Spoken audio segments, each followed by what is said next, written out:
We see a lot on YouTube and social media about narcissism, but not much about treating it. So I think this you're answering these questions is really helpful.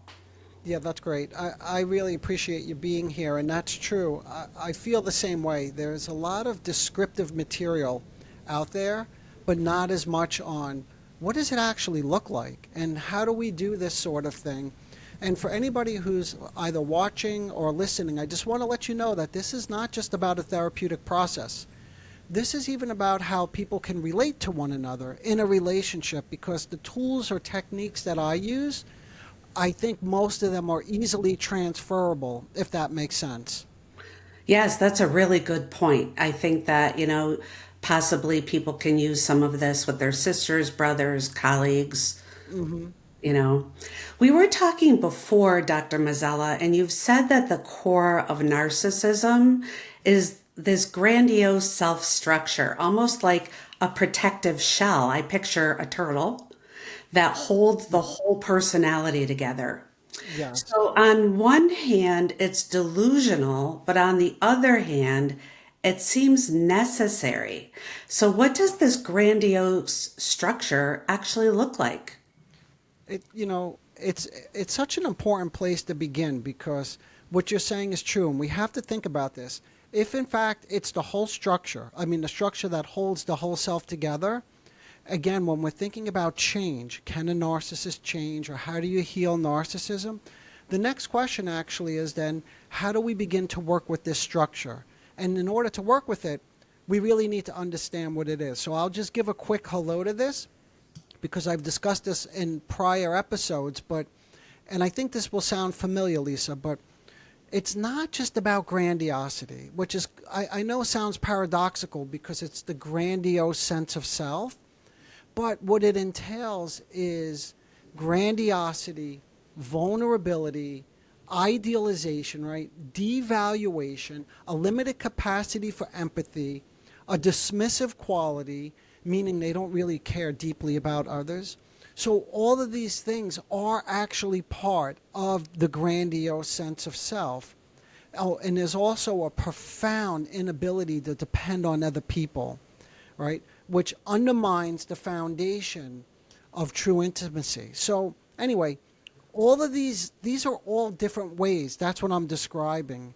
That narcissism or grandiosity, I should say, presents itself. So I have an example of this too, but let me just pause there because I'm just curious what you think about me putting all of these together. You know, the idealization, devaluation, all the things that I just mentioned. Well, you and I have talked about all of those things, I think, in the past. And what's interesting, I think, to people listening is that those are the qualities that they feel that someone with narcissistic personality disorder puts onto them as Yes. well. Yeah, that's So a the good point. narcissist is kind of putting all these things on themselves, but also putting on the other people that they interact with, right? Am I Yeah, under? not, no, no, that's such a great point because that's part of the grandiose sense of self as well, believe it or not. This is what we call splitting. So oftentimes when things get split off, right, they're split, but they're also projected. So when they're projected, then they're put onto somebody else, the point that you're making. And this is all part of grandiosity too. And if they're not doing that, Lisa, sometimes you see this as well, which is they withdraw. So they may get angry or feel humiliated and they withdraw, not just from interpersonal relationships, but sometimes it's so severe that they withdraw from life. You know, these are more like the vulnerable narcissists, you know, that we discussed in prior episodes where they retreat, even sometimes back to their bedroom and they have a hard time working or even getting out in the world. Yeah. That's difficult for the people in their lives to deal with, but I'm thinking it's also difficult for them to deal with. Yeah. Look, I'll just give a really quick example of this just to sort of drive it home, this grandiose sense of self. Because you mentioned it's difficult for them to deal with, and that part is often overlooked because all you see is like the arrogance or like what people call the omnipotence or grandiosity. So picture this scenario if you can. picture like a father who can't play with his child. And when you ask him like what's going on, he says, "Oh, kids are boring," or "It's just a waste of time," right? And that seems so off-putting. But when you start getting closer to somebody like this, and you try to explore what that means or what it looks like or what their experience is like, they start to talk about how it's not productive, that he should be spending time, he begins to tell me, working on something big and great. In other words, something that he says will bring him world-renowned recognition, right? So Something there, more grandiose. yeah, see, that's the grandiosity, right? But you can't stop there, because this is this example, I think, begins. We can all see the grandiose sense of self, right? But it actually, that with that little sort of vignette that I just gave, includes all the other things that I just mentioned. Like here, let me just break it down quickly. You immediately, Lisa, heard the grandiosity, right? Doing something great. So that's part of it. What about the idealization? Well, that's there too, but now it's an idealization of the self, right? Sometimes they idealize other people. Then there's devaluation. Where do we see devaluation? Of his child, who's not important enough for him to spend time with. And then there's a limited capacity for empathy, another thing we often talk about. But that limited capacity for empathy is because of the grandiosity, that he can't connect. He can't think, oh, my child may need a father to play with. And then finally, there's that dismissive quality that I mentioned. And again, you see that, which is he dismisses his child. So if his child wants to play, he becomes quite dismissive, as if, that's not important. That's not important stuff. So you could see there, I don't know if that makes it a little bit clearer, but those are all the characteristics that actually make up the one characteristic that we unfortunately just focus on, which is the arrogance or the grandiosity. Right. I think that's a really good example that many people can relate to. And it very much points out that the person with narcissism is thinking that way internally inside themselves about themselves, but also displaying it and portraying it onto another person. Yeah. So I'm curious. I think there's more subtle forms of Mm, grandiosity. And I'm yes. wondering, I don't know, do you have thoughts or examples of what they might be? Yeah, so the main thing that I think that we could take away from the more subtle forms, because a lot of people have heard of the covert narcissist. I'm sure you've heard of this concept as well, right? Yes, And I think even in an earlier episode, either you and me, Lisa, I'm not sure if we spoke about this, but I like to we use did. Tony Soprano like as an example, right? Where you often see the grandiosity, but not the more subtle vulnerability that they also have. But the main point that I wanted to make is that the vulnerability and all those other traits that I just mentioned that make up the grandiosity, that they coexist. In other words, they operate in a dynamic, shifting relationship. In other words, one is rising and the other one is like you don't see it. That's the covert part. Like you may not see the vulnerability, you may not see the longing, right? You may not see the dependency needs, but they are still there. So like if we just go back to this example I gave just for another moment with the father, right? On the surface, we see the grandiosity, we said that, his drive to achieve something monumental and for him to be recognized by the world. But underneath, what lies is a profound vulnerability. And that's what we begin to get into. This is part of working with somebody or relating to somebody. We try not to get caught up with the manifest presentation. And what we begin to talk about is that he has a deep fear of being present and playing with his child, or even just being playful, because being playful and connected may, one, expose him. What if he doesn't do a good job? See, so now he could be inadequate. But also what we came to see is that when he does it, this is quite ironic, he likes it. He likes playing with his child.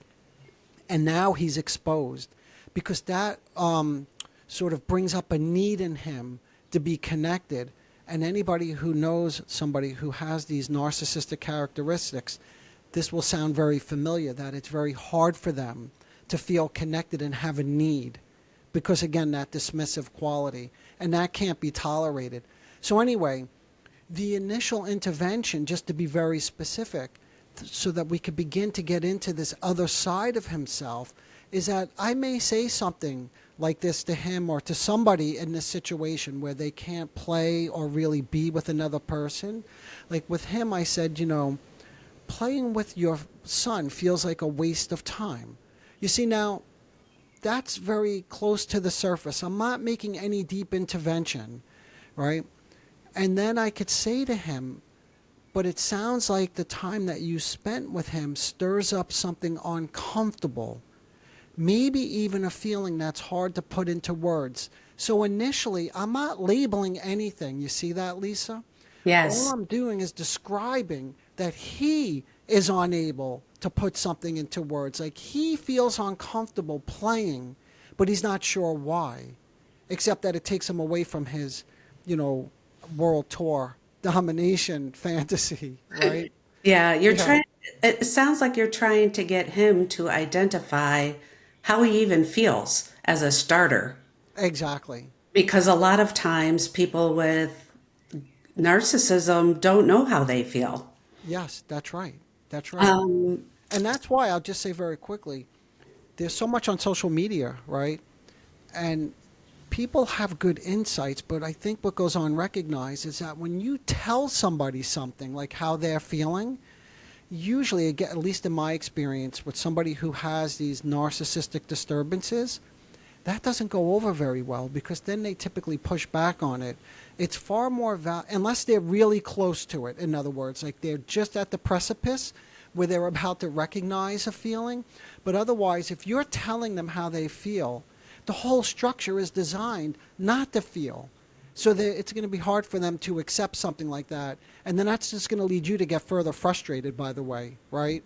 Because then you're going to say, you never listened to me. Yeah, go ahead, please.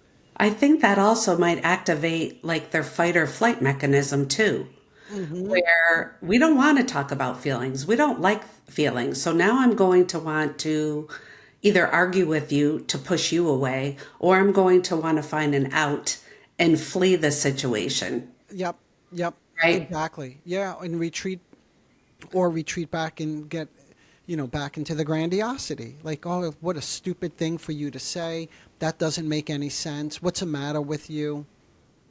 Yeah. Yeah, sometimes they go back into that turtle shell that we were Hmm. talking about earlier.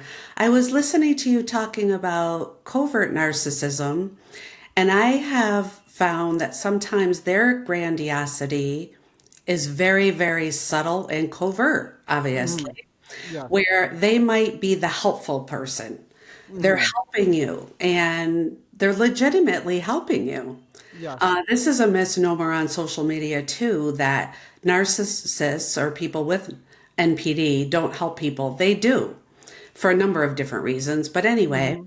they'll be helping you, but then maybe later their grandiosity comes out. Well, they might not say it exactly like this, but they might say something that indicates only they could help you. Yep. They were the only one who Yes. could do what you needed, Yes. Yep. right?